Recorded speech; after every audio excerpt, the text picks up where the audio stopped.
அண்ணாந்து பாத்துக்கினே பல்ல விளக்கிட்டேன், காக்கா குளியல் போட்டுட்டேன்.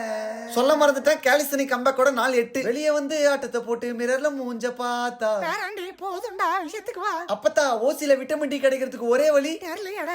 சூரிய ஒளி. இன்னைக்கு நம்ம ஒன் அண்ட் புஷ்அப் டுட்டோரியல் தான் எடுக்க போறோம். சோ ட்ரிஃப்டோட என்ட்ரியை கொடுத்துட்டு இங்க ஷிஃப்ட் ஆகிட்டேன். வேலையை வலது காலோட ஆரம்பிப்போம்னு ஆரம்பிச்சிருக்கேன். ஒட்ட கை ரெடி ஆகிற வர ரைட் கையில என்னால முடிஞ்ச டுட்டோரியல் போடுறேன். வீடியோ விரைவில் வரும். சோ பார்த்துட்டு ட்ரை பண்ணுங்க. டுட்டோரியல் எடுத்து முடிச்சிட்டு கடைக்கு வந்துட்டேன். நான் சுகர் அவாய்ட் பண்ண ஸ்டார்ட் பண்ணிருக்கேன். பாப்பேன் எவ்வளவு நாளைக்கு. நேர பார்த்தது பெருமைப்படக்கூடாது. ஏன்னா இது கடங்கார லிஸ்ட். 113 ரூபாவை பே பண்ணிட்டு வீட்டுக்கு வந்து பிஎஃப்க்கு உண்டான வேலை தான். ரெடி ஆகிறதுக்குள்ள லைட்டா ஒரு பீஸ் அடிச்சுட்டேன். ஒரு பக்கம் பசி இருந்தாலும் நாளைக்கு இவனோட இறுதி நாள். மிச்ச மீதி வைக்காம மொத்தமா முடிச்சுட்டேன். வேலைக்கு முன்னாடி கண்டென்ட் எழுதுவது என் வழக்கம். வேலைக்கு பின்னாடி வாய்ஸ் கொடுத்துட்டு அப்லோட் பண்ணுவது என் பழக்கம். மதிய உணவுக்கு லீவை விட்டு விருந்தாளி மாங்காய் சத்யாவோட ஊரு சுத்த வந்துட்டு ஆரம்பிச்சதே மனமா ஒரு பில்டர் காப்பில. இந்த காசுக்கு 1 லிட்டர் பசும்பாலே வந்திருக்கும் போலயே. குளிச்சுக்கோங்க தலைவா. மாஸ்டர் அடுத்து எங்க போலான்னு கேட்க நாங்க ஜன்னல் ஷாப்பிங் முடிச்சிட்டு செப்பல்ல தேக்க அஜிக்கு தாசனானா உசுரு, ஐ மீன் அடி தாஸ். நீங்க யாரும் தப்பா நினைக்காதீங்க, பையன் பில்ல தான் பாக்குறான். வெளியே வந்து உக்காந்தது ஒரு குழந்தை என்னை பார்த்து தன் மம்மி கிட்ட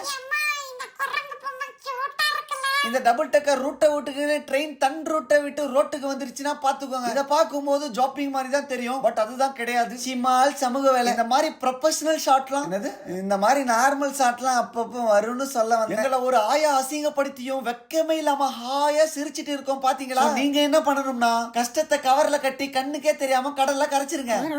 கவரை பேன் பண்ணிட்டாங்கடா. சிம்பிளா சொல்லணும்னா சந்தோஷமா இருங்க.